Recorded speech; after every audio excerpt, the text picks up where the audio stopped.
মিথ্যা অপবাদ নিয়ে আর বেঁচে থাকতে চাই না। কারণ কারণ কি মানে মিথ্যা অপবাদ নিয়ে আর বাঁচতে চাচ্ছি না। প্লিজ, ভয়ঙ্কর কষ্ট। Please please. আমি সালমান ছবিগুলো এখনও দেখতে পারি না, মানে আমি পুরোটা দেখতে পারি না আর কি।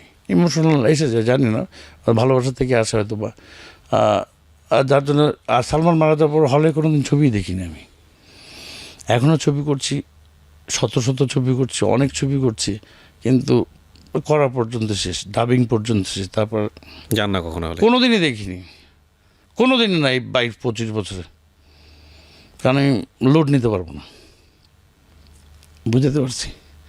যাই হোক, এটা নিজস্ব ব্যক্তিগত ব্যাপার, নিজের চাওয়া বা নিজের মনের কথা। এটা ছবি দেখবো না, কারণ আমি তো আগেই বললাম যে তুই নিয়ে আজ, তাই আমার সমস্ত আনন্দই অপূর্ণ থেকে যায়, এখন অপূর্ণই থেকে যায়। যত আনন্দই করি, যত ফিল্ম করি, যত জায়গায় কাজ করি, যত সাকসেস হই, 50%। আর বন্ধু যদি বেঁচে থাকতো আরও 50% হতো। কখনো এই সম্পর্কের জন্য নিজের ভিতরে রাগ হয় না যে এই সম্পর্কটা এভাবে ওর সাথে এত ইনভলভ না হলো? আমার রাগ হয় না। আমার কথা হচ্ছে যে আপনি এত ক্লোজ একটা রিলেশন, আপনার বাসায় যে গলা দড়ি দিয়ে মরে গেলেন, আর আমি দোষী হলাম, এই জিনিসটা মানতে পারতেছি না। এটা হয়, and definitely the thing is that আর আমি সেরকম পরিস্থিতির মধ্যেই তো পড়ছি, তাই না? আর একটা জাস্টিফিকেশন, কিন্তু আমাদের কিন্তু একটা সব বড় সমস্যা হচ্ছে আমরা যে কোনো কিছু জাস্টিফাইড করে ফেলি সঙ্গে সঙ্গে। দেখেন সালমান শাহর মৃত্যুর পরে এটা কিন্তু এখনো ইনভেস্টিগেটিং পর্যায়ে যাবে, কোর্টে যাবে, তারপর একটা ফাইনাল রায় আসবে। তারপর এখন মানুষের রায় হয়ে গেছে, এখনো বিশ্বাস করতেছে না, ঠিক আছে? মানুষের রায় হয়ে গেছে মনে মনে, হ্যাঁ এই হচ্ছে খুনি, এইটা করছে, এইটা করছে। যতই যা খুব। এখন আমি তো ইউটিউব দেখি সময় সময়, মানে এখনো খাই পিবিআই রে গালাগালি করতেছে, অমুকরে গালাগালি করতেছে, আমাদেরকে গালাগালি করতেছে। এখন কথা হচ্ছে যে কিভাবে বুঝাবো, এটা বুঝবে না, কিভাবে বলবো?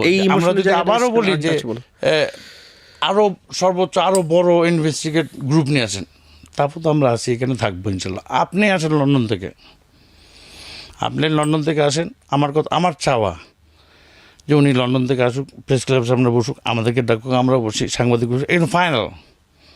এটা নিয়ে এত ঘাটাঘাটি, আমার কথাটা বুঝছেন? এত কেন বিজনেস? এই যে আপনি প্লিজ, আপনাকে আমি রিকোয়েস্ট করছি, আপনি ইউটিউবে যে রেজবির একটা ইন্টারভিউগুলো দেখেন, 3 দিন হলো, কিন্তু রেজবিরটা নিয়ে কেন আলোচনা আসতেছে না, কেন আলোচনা হচ্ছে না? আই শুড ডেফিনেটলি, এটা অনের করার আগে আমি অবশ্যই দেখবো। আমার কথাটা বলছেন, কেন আলোচনা হচ্ছে না? কেন রেজবি ছেলেটা কে? রেজবিকে কই থেকে আনালো? রেজবিটা কেন সাক্ষী দিল? এই জিনিসগুলো বেরোলে তো এসে যায়। যেহেতু প্রথমেও বলছে আমি ছিলাম, ডন ছিল, অমুক ছিল, এতটা, পরে সে কথা উল্টায় ফেলছে। হ্যাঁ, তো পরে রুবি আন্টির মতন ওইও দেখি পরে কথা উল্টা বলছে। এখন রুবি আন্টির তাও একটা মাথার গন্ডগোল প্রবলেম, এটা সবে জনগণ বোঝা যায়, হ্যাঁ। কিন্তু ও তো এখনও সুস্থ, এখনও সুস্থ, অনেক সুস্থভাবে বলেছে যে নীলা চৌধুরী আমার সাথে বিট্রে করছে, আমার সাথে বেইমানি করেছে, আমাকে এই টাকা দেওয়ার কথা ছিল, এইবার আছেন লাইনে, বুঝতে পারছি। আমাকে টাকা দেওয়ার কথা ছিল, টাকা দেয়নি, আমাকে জেলে ভরাইছে, বলছে 2 দিন থাকো বাবা, 2 দিন পর তোমাকে বের করে নিয়ে আসবো, তুমি রাজসাক্ষী। কিন্তু আমার ডিটেনশনে দিয়ে 3 মাস থাকা লাগছে। তারপর 6 মাস পর টাকা পয়সা দিয়েছে, আমি বেরিয়ে আসছি, এসে লন্ডনে চলে আসছি। তাহলে লন্ডনে রেজবি তো আছে, তো রেজবি যে ওর আম্মা ডাকে না কেন নীলা চৌধুরী? ওনাদের মহল্লাতে তো আছে, এলাকাতেই। আপনি দেখেন ইন্টারভিউ, তাহলে এত কিছু হলো। রুবি আন্টি আমেরিকাতে, উনি লন্ডনে, আর লন্ডনে তো রেজবি আছে একই মহল্লায়, তো রেজবিকে সামনে আনতেছে না কেন নীলা আন্টি? এবার আসেন আমার কথাতে আসেন। আন্টি যদি সৎসাহস নেই এগুলো করেই, তাহলে রেজবিকে আনে না কেন? আর রেজবি কীভাবে ছাড়া পেল, কীভাবে চলে গেল, কীভাবে জামিন নিয়ে গেলো, এগুলো তো দেখার বিষয়। ডেফিনেটলি খালি ডন মারছে, অমুক মারছে, এগুলো করলে তো হবে না। কারণ মানুষের সহ্যের একটা সীমা আছে। আমরা সহ্য করতে করতে সব দিক থেকেই ছাড় দিলাম, সব দিক থেকেই একটা ইয়ের মধ্যে পড়বো, তা তো না।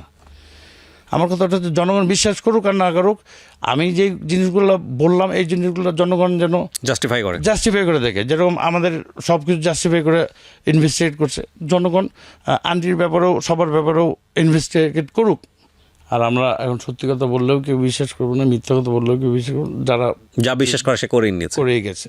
তারপরেও বলি যে আমি আমার একটা বন্ধু হারিয়েছি, আমার একটা বন্ধু হারাইছি, চলচ্চিত্র ইন্ডাস্ট্রি একটা টপমোস্ট সুপারস্টারকে হারিয়েছে।